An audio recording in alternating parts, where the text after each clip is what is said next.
What's up guys, Mitchell Watts, Town & Country TV, and today I'm showing you my personal truck that if you're a dedicated follower of the channel, was Colton video bombing me? If you are a dedicated follower of the YouTube channel, you've probably seen my truck before. It's a 2017 Ford F-150. This video, I'm going to do a review of it, a lease end review. So all of a sudden, out of nowhere, I have decided to get rid of this F-150 and I'm getting something else, and it's going to be pretty stinking awesome. I'm very, very excited about that, but I can't let you know about that just yet because that deal is not finalized.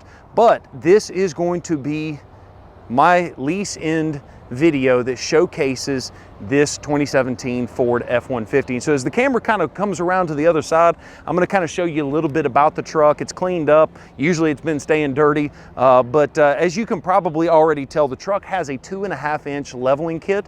As I've already mentioned in a couple of previous videos, this one's got a mammoth leveling kit, and there's nothing wrong with it. It's an inexpensive kit, didn't really cost a whole lot of money, but the only problem is the spacer is enough for a 2.5-inch leveling kit. On the BDS leveling kits, you actually have a smaller spacer that goes on top of the strut, and then you've got another spacer that goes actually inside the strut. And what that does is allows for better articulation of the suspension, even though it allows for the same amount of lift. You can definitely tell that this suspension system drives a little tighter than the BDS, but definitely not a big concern. I've driven this thing for 32,000 miles. I'm going to get to the specifics there in just a second. But you can see that I actually did the leveling kit. I upgraded it with a set of Raptor takeoffs. So these tires are the BFG ATKO2 tires. I've called them 35s in the past, but they're not quite 35s. They're 315/70 R17, and it is literally, quite literally taken off of a Raptor. It's a great tire. I've rotated them every 5,000 miles, and you can see this is what it looks like with 32,000 miles on the tread. Don't have any roaring sounds, which I've heard a couple people complain of some roaring sounds coming out of these all-terrains after a couple miles on them, but nonetheless, that's what you're looking at.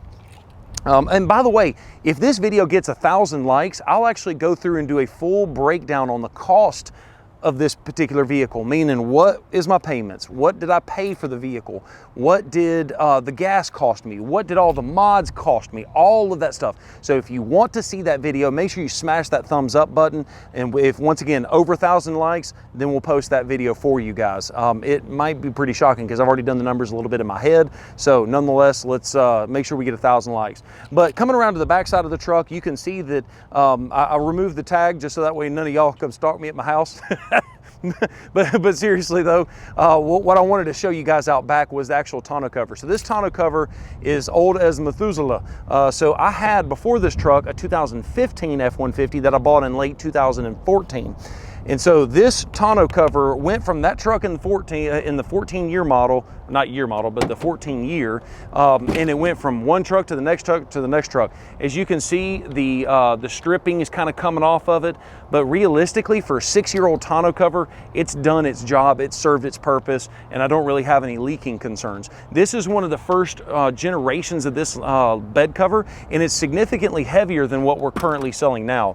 What we're currently selling now is our #1 seller, but it's a lot lighter. You can tell the material is a little bit better, and it'll probably last a little bit longer. But as you can see, I struggled there for a second to actually lift that up. And on this one, you usually have to get 2 hands involved to prop this thing up. And then if you want to, you can actually hit the props. And then, as I said, it's a 6-year-old bed cover. What do you expect? It's kind of nasty, but anyway, so that is what you're looking at. This is a Ford hard trifold bed cover. And as you can see, I've got the 3 kid seats in the back because once again, I've got 3 kids and had the truck detailed for this particular video and just threw them in the back. But you'll notice the truck, I got it, when I had it, it actually had the spray and bed liner from the get-go. But my last truck, the one I was telling you about, the 2015 model, it did not have a spray and bed liner. And so at that point in time, I was just like, you know what, let me just buy one of these bed mats. It's a Ford accessory bed mat. It's worked out really well. So I took that from my 15 model and I was like, shoot, I'm not just going to give it away when I trade it. So I actually took it from here. So this one is also 6 years old. And I'm going to take that to my next truck that is not going to have a spray and bed liner. So I'm glad that I took this thing from one place to the other. But once again, that is a Ford bed mat. So let's come around this side. I'm going to show you a couple things on the inside of the truck. So Josh, as you kind of take a look in there on the back seat first, you can see this one is the Super Crew Cab. and you can see that it's got, you know, WeatherTech mats in here. I've got my tag back here. It's a little dirty, whatever. But yeah, the WeatherTech mats have done a really good job of holding up the carpet, because if you know how nasty my kids are, yeah, well, I guess you can see it right there. That is just a small little taste of what the actual truck looked like. So this is kind of what it looks like in the backside. It's held up really well. The cloth seats have held up really well.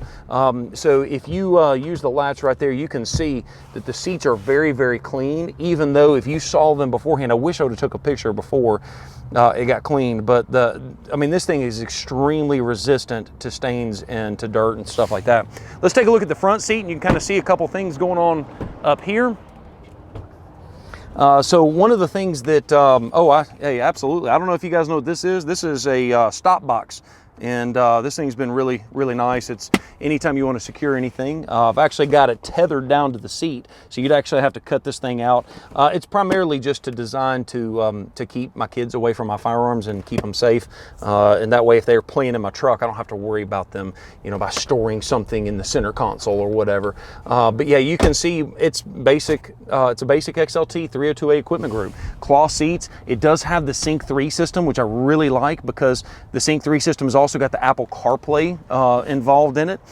So all I have to do is plug in my phone. I've got access to Waze, Google Maps, YouTube Music, a lot of different apps that works out really, really well. So I love the Apple CarPlay.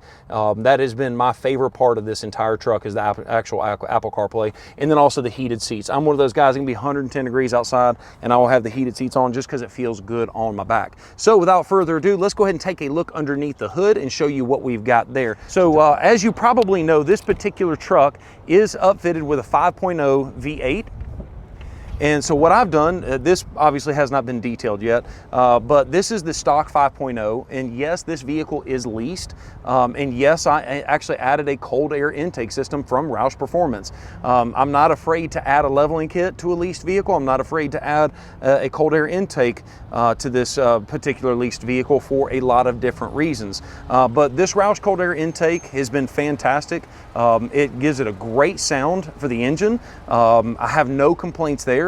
I wish I kind of had an exhaust. I wish it was a little bit louder, but this has been a great replacement. And I actually did see a small uptick in the fuel economy on the vehicle as well. But once again, if you're buying an F-150 purely for the fuel economy, you might not need to be buying an F-150, especially the 5.0 V8. And the 3.5 EcoBoost isn't going to get you a whole lot better. Really, you're going to see some fuel economy on the 2.7. Let's talk about the gear ratios on this truck. This truck has 331s in it. And yes, I've got nearly 35s on a 331 gear ratio. So I've had a lot of people, oh, does it drive sluggish? It drives sluggish. I tell you, with that cold air intake system, that takes care of almost all of the power loss that I felt when I upgraded to those particular tires. And keep in mind that I've had those tires on since nearly day one. So that is kind of what you're looking at. Overall, the truck has been fantastic. I don't want to just kind of show you the options. I kind of want to tell you a little bit about my ownership experience, so that way you kind of know what I experienced. Without getting into the cost, because once again, you need to like this video, and 1,000 likes will do a whole video that separates the cost of owning this vehicle down to the nitty gritty. But in particular, oil changes, tire rotations, and windshield wipers, because I can't stand those windshield wipers that make the noise, you know, when they're dry rotted out and they're grrr, grrr. I can't stand that. So I'm quick to replace a windshield wiper. But yeah, oil changes, tire rotations, and windshield wipers is the only thing I've ever done to the vehicle. I did have the recall for the heat shield molding.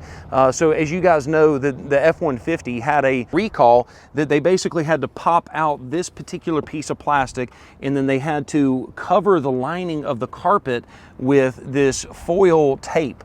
And the reason they did that is because if you ever got into an accident and the side curtain airbags were deployed, or one of these airbags or something, it has the potential in an accident to possibly catch the carpet on fire. Obviously I didn't have any issues with that, but that was a quick 45-minute deal. They had that done. No other issues with the vehicle. And as you guys have probably heard before, I'm not afraid to tell you if I had any issues with the truck. I have not. My wife's Explorer's had a couple of issues. I'm not going to get into that because I'm not afraid to tell you if I've had any issues, and I've not had any issues with this particular truck. It's been fantastic. I love the look. I think it was the best vehicle for me at the time, especially given the amount of money that I had to pay, and also what is going on right now in the used car market. That's one of the reasons that I'm actually getting ready to sell this vehicle, probably either today or tomorrow at the time I'm recording the video, obviously, not when you're watching it. But yeah, it's one of the reasons that I decided, me and my wife have decided to sell this vehicle so abruptly, because realistically, we have a reservation for the Mach-E, for me personally. I was originally planning on getting that vehicle. Then I placed 2 Bronco reservations. I was going to try and talk my wife into getting one and me getting one. So I'm going to have to give up one of those reservations. So obviously, if I'm selling this thing today or tomorrow, the Bronco's not going to be out until June, roughly, of 2021. So what in the world am I going to drive in the meantime? You're going to have to stay tuned for that particular video. But I can tell you, it's going to be awesome. It's going to be epic. I'm very, very, very, very, very excited about that. But the reason we decided to trade this vehicle in, or to sell this vehicle, is one, the values of this vehicle are insane. So about 3 or 4 months ago, the trade value was a certain amount. I'm not going to intentionally tell you that, because I'm going to save that for this next video if you guys like this one enough. But it went from this number to this number, and that spread is about $5,000.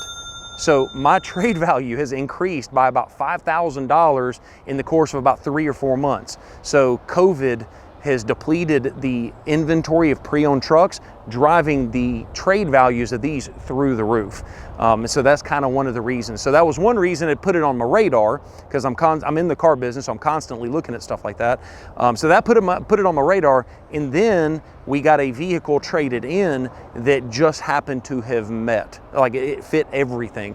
All of the stars aligned, if that makes sense. I had no intention of trading this truck in, had every intention of keeping it and extending my lease until the new Bronco came in. But once the trade values went up, the perfect trade-in came in, it kind of started to make a whole lot of sense. And I was like, you know what, this is a sign I need to go ahead and just do it. And it's something that I've wanted to do for a long time, but I never had the guts to pull it off. So if you want to see that information, make sure you're subscribed to our YouTube channel with the bell notification turned on. If you have any questions about this particular truck, or really anything TC Customs or Town & Country related, keep in mind, if you ever want any custom work done, you can reach us. The phone number is right there on the screen, 205-491-0010, or just swing by and meet us. Town & Country Ford in Bessemer and Pell City, Alabama. If I'm there, I'd love to shake your hand. Well, I guess during Corona, we're not shaking hands. I'd love to give you an air fist bump and say hi to you. Thank you so much for watching this video, and have a great day.